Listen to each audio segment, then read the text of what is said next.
Hey, I'm Thibault. I'm a Cloudflare research engineer, and today is Pi Day. Why is today Pi Day? Because we March 14th. March 14, when you write it in the American notation, it's 3.14. 3.14 just so happened to be the first digit of pi. And so it's Pi Day. That's it. First of all, what is pi? Pi is a number. It's a number which is about 3.14, therefore Pi Day. But it's also a really, really, really big number. It's so big that you cannot write it. That's what we call irrational.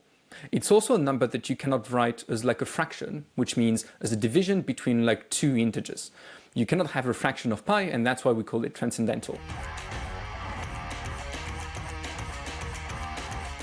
If we cannot write it, how do we know pi is about 3.14? Well, that's a good question. And that's a question that people have been asking for centuries, dating back even to ancient Mesopotamia. People needed pi to do some building construction, to do some calculation with stars.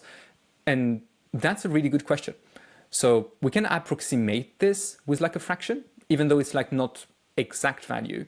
When I say 3.14, it's not exactly pi, but it's the first digits, so it's okay.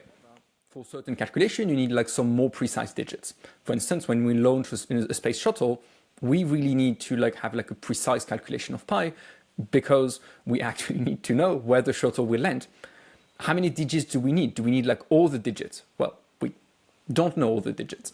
So what we do is we also do an approximation, just slightly more precise.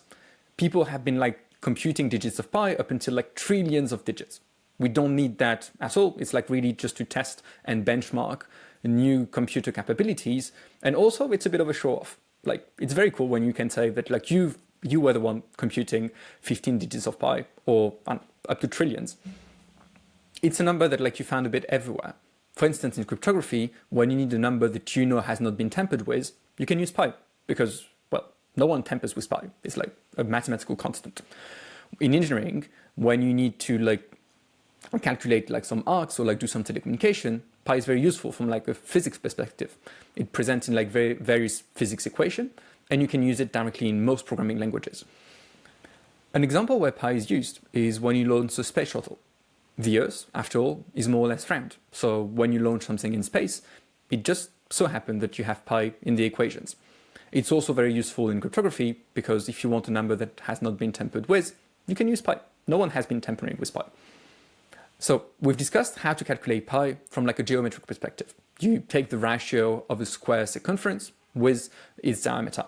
But you can also use other methods. Some methods are very efficient to calculate specific digits of pi, which can be useful if you want to know the tens of thousands of digits instead of calculating the whole sequence, and it can be a bit more efficient.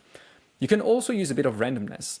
You can use randomness via various methods. It could be by throwing a bag of rice, for instance, within a circle inscribed into a square.